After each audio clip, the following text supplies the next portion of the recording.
Thanks everyone for joining us. We'll give it a couple minutes as people join, and then we'll get started.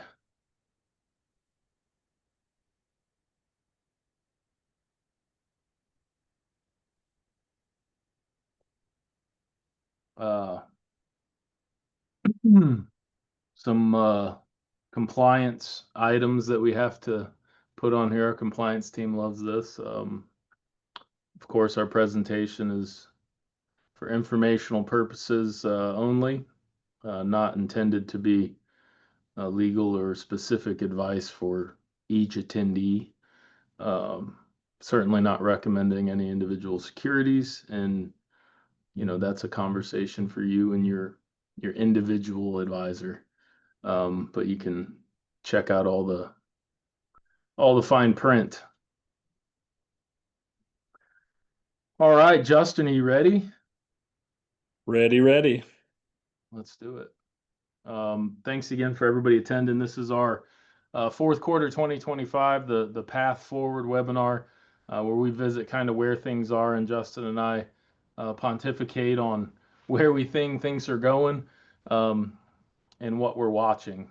The first slide, let's look at the themes, the market themes. There's always themes, and they're supported by narratives from participants as well as news media. And the themes we're watching right now that we think are the biggest drivers under the surface is the artificial intelligence capex that's going on now. We've talked about it in various videos of ours and commentary that it's remarkable and it's never been seen before, the sheer volume.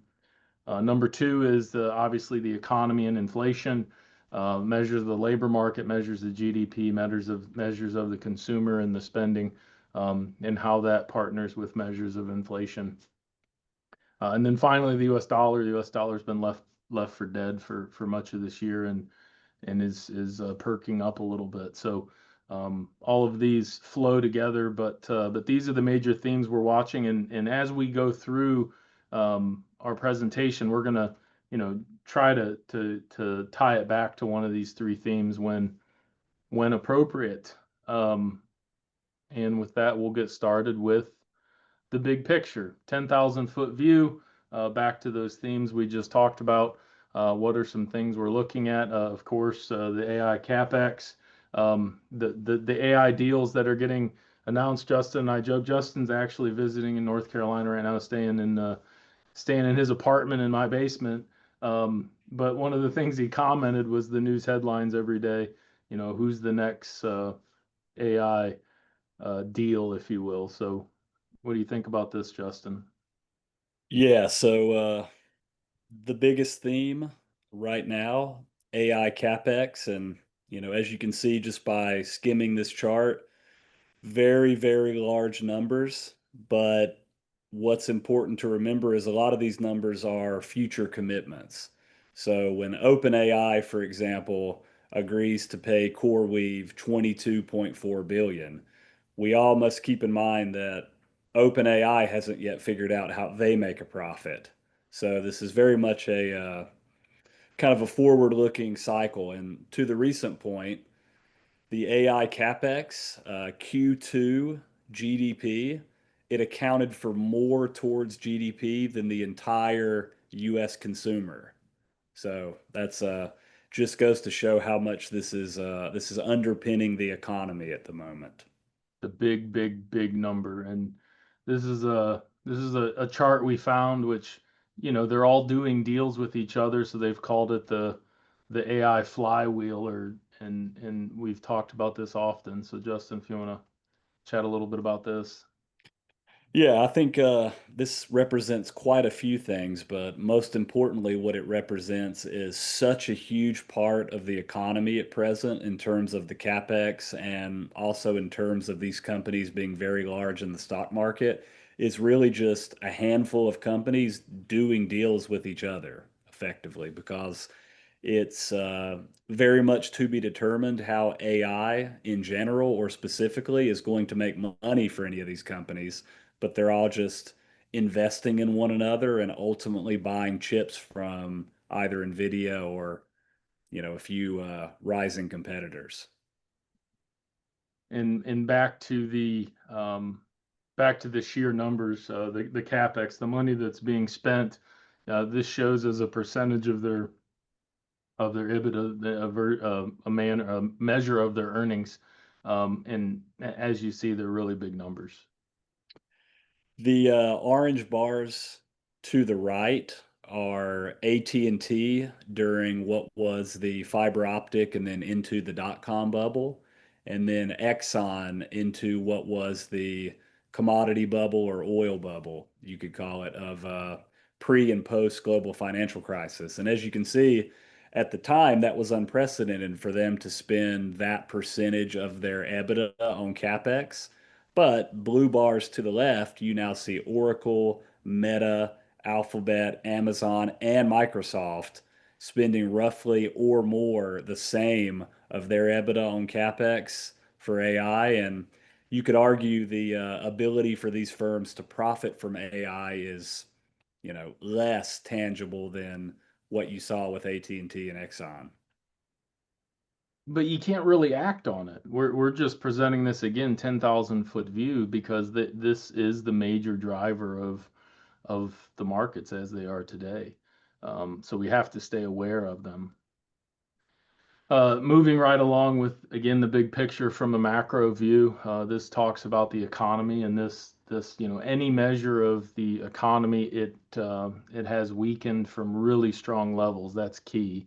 From very strong historic levels coming out of COVID and all the stimulus, the economy has weakened. That does not mean, that it's going to blow up imminently.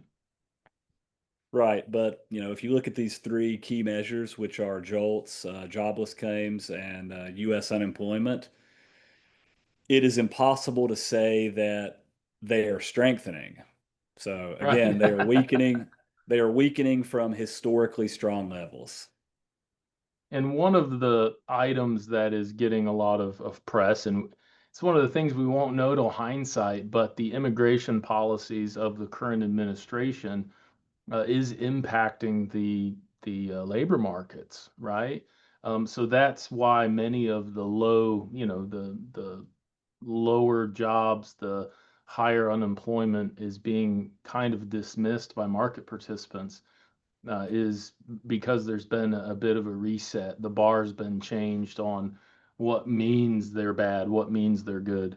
So again, something to consider as you're looking at any data point is what's going into it. Why aren't market participants responding to this as they have in the past?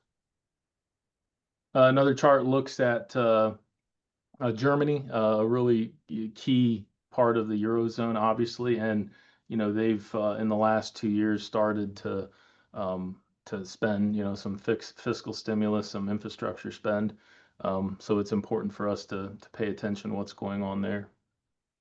And this chart just shows that Germany, a major economy, is seeing both their exports and imports decline here for the last several months. So, be it a slowdown in the economy, be it a impact of the trade tariffs, or some combination, this is a major economy that's seeing the driver of their economy slow pretty notably. On our final chart with the big picture, this just takes a look at the segmentation of household wealth, what where it's allocated, how it's held, and this looks at it broken down by size of the household.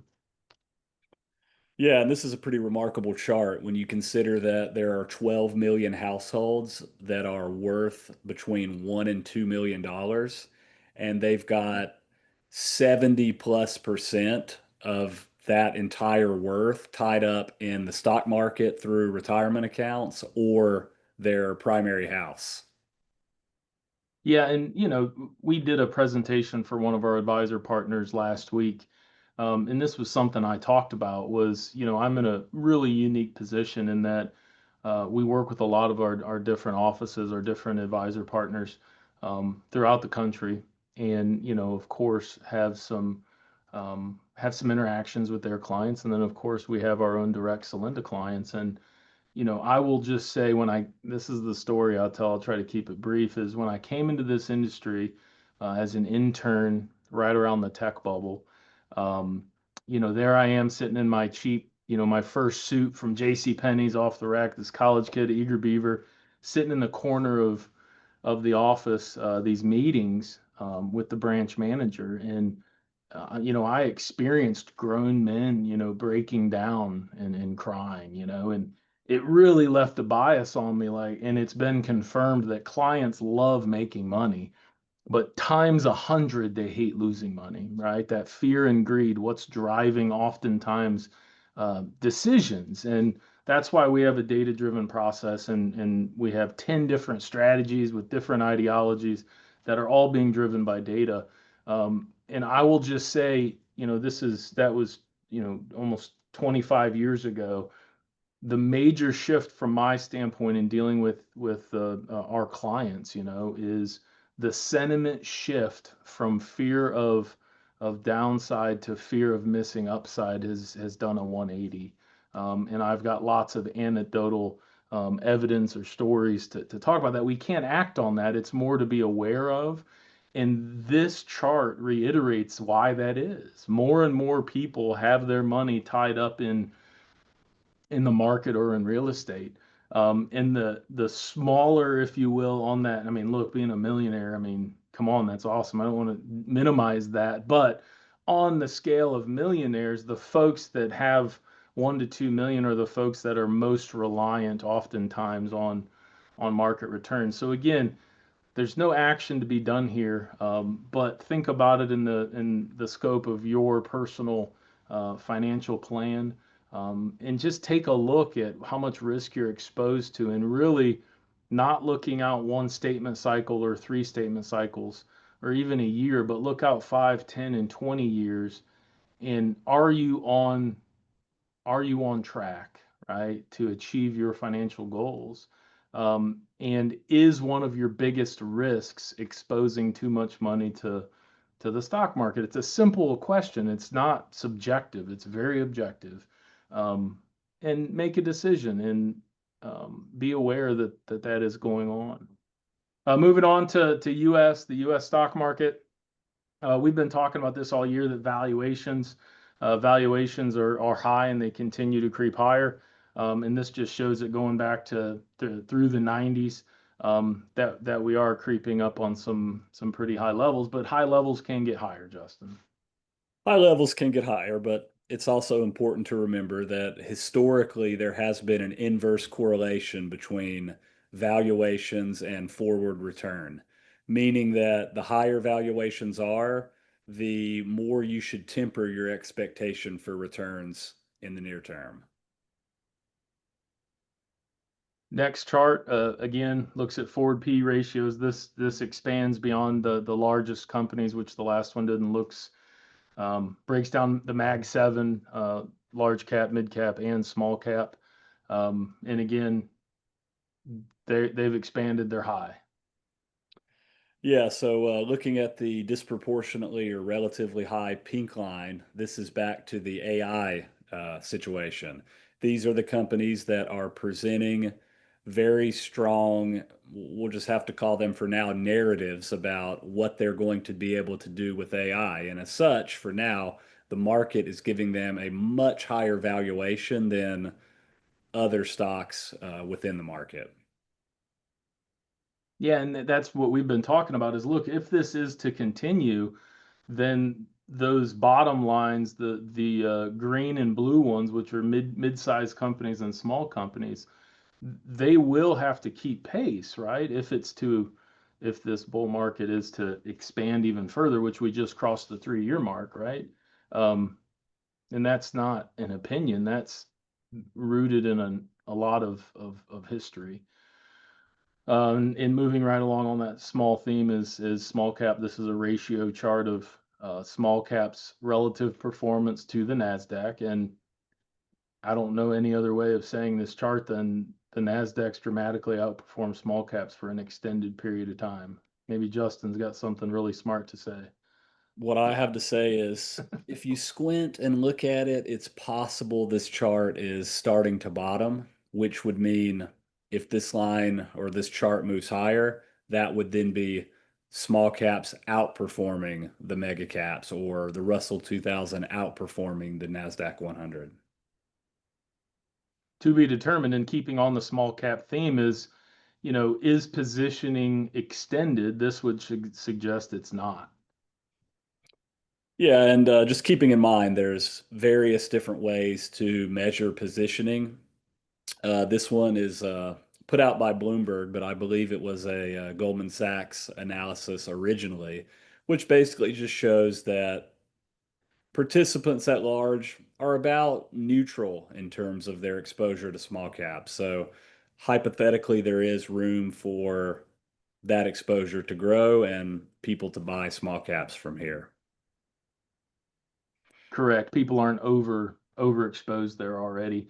Um, and I'm going to pause right here for a second. There's a Q&A button at the bottom. If you have a question, click that button, fire it up, and we will cover those at the end. Next chart for the United States just looks at volatility. Volatility is a major input in our process, simply because it can lift all boats, and it can also take the tide out on all those boats.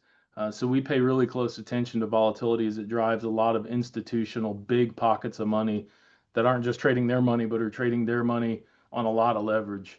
And this shows that volatility remains pretty low. Yeah, and this chart is from last week, so it's changed a bit so far this week because it's, moving every day. But basically what this says that the market is still arguably a bit defensive, assuming that the market doesn't start to move more. And again, I know that's kind of a mouthful and a mind twister to think about, but basically, as you said, Ryan, this is an input that, at least in the very near term, is important because if volatility stays low, realized volatility, and so-called implied volatility, or in this case, the VIX stays high, that can present a tailwind to markets. Moving outside of the United States, let's take a look at the dollar. As we said, it's a major theme that we're watching as everyone is called for the demise of the dollar.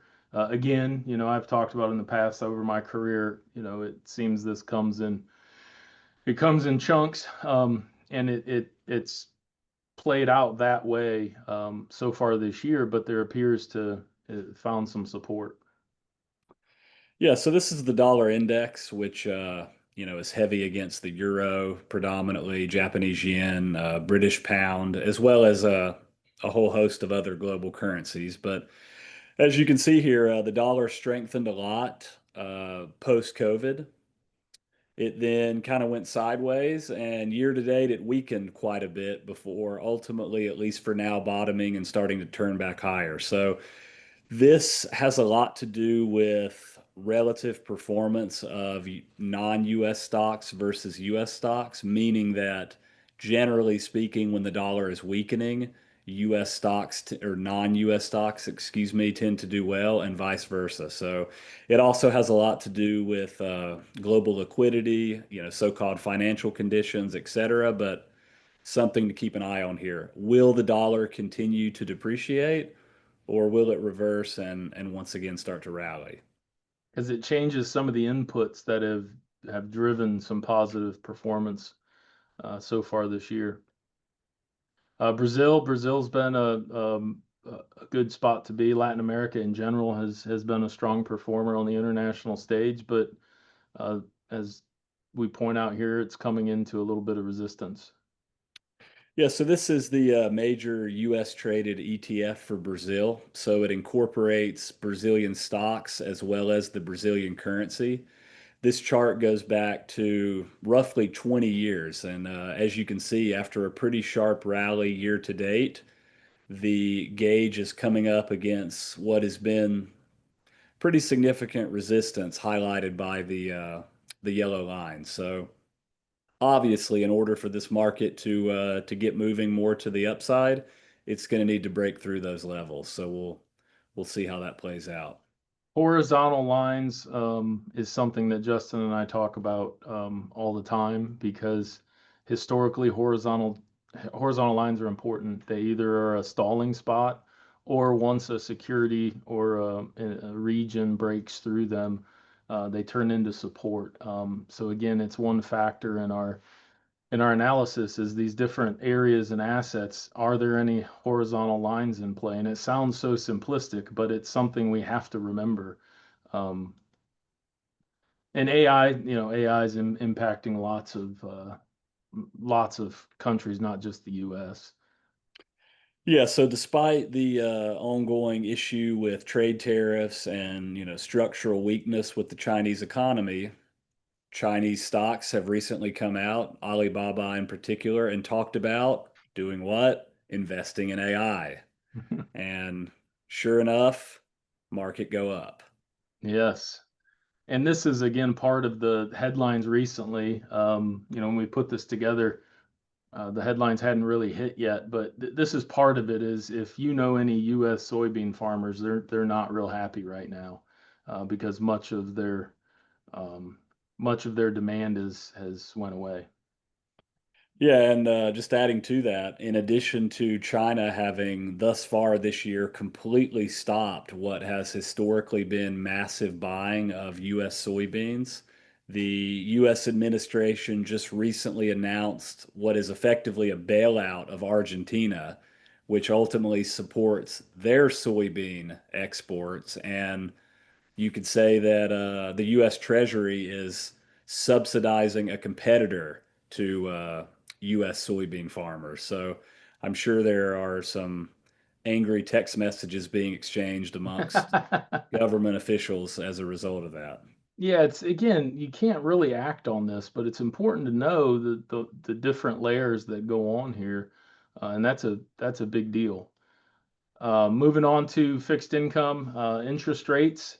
Um, Obviously, the Federal Reserve they've cut rates after a significant pause for much of this year. Yeah, so this is the Fed funds rate, which, as you can see, went up a lot very quickly in 2022. Went sideways for a while, came down a bit last year, 2024, and then up until recently went sideways this year before the most recent 25 basis point rate cut, which at the moment the market's expecting 1 to 2 more 25 basis point rate cuts this year. And they're justifying this by saying the labor market is weakening on the margin, which back to one of the graphics in the first section. But at the same time, we want to reiterate that inflation has not come back down. So this is pretty unique, as you can see here, inflation expectations. So it's a pretty unique scenario in that interest rates are coming down, but inflation isn't, right? And there's a lot of analysis out there right now that says going forward with AI building out these companies involved in AI building out these big data centers, it is going to potentially increase electricity costs, et cetera, which could also put another upward driver to inflation, further Yeah, complicating the interest rate environment. we talked about this at the advisor partners event last week that one of the byproducts is we'll see inflation in spots that we haven't seen it yet, major inflation. And we mentioned electricity, and someone said, "You mean more?" Because anybody that pays a power bill knows that it has went up recently. But um, the amount of energy required by the data centers and the AI chips is substantially more than what's already been recognized and realized by energy costs. Um, this is the secured overnight financing rate. This has replaced LIBOR, if you will. It's, financial institutions loaning money to each other overnight to clear big transactions, et cetera. It's a major liquidity provider of the guts of the economy.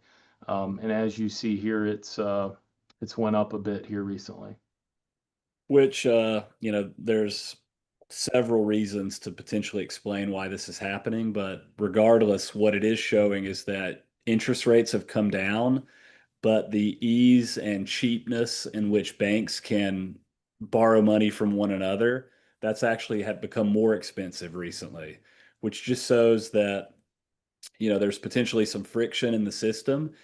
And it also shows that interest rates coming lower in and of themselves may not reflect the fact that, conditions may not actually, at least immediately, be easier within the real economy.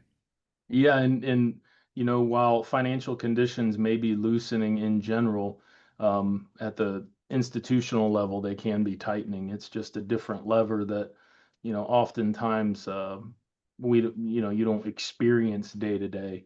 But it's something we have to pay attention to because what does this do? It dries up liquidity. At the simplest term, it dries up liquidity when that rate goes up.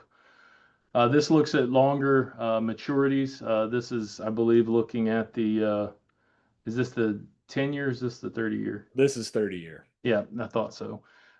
This looks at the 30-year U.S. Treasury and what that yield is, and obviously it's stalled out a little bit here. Yep, and again, this is basically just showing that a big theme we've talked about is longer term interest rates have been a bit more sticky to the upside than shorter term interest rates.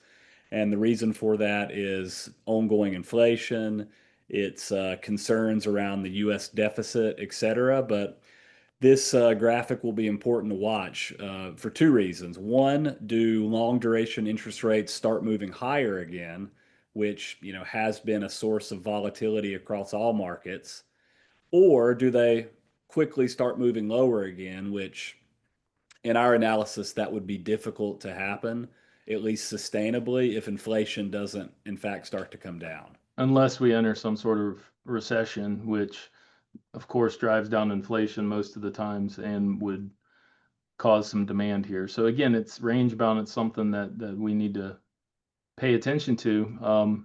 And finally, before we get into the Q&A, again, submit your questions at the button at the bottom there. Looking at commodities, this is the broad Goldman Sachs commodity index, and it's went up here recently.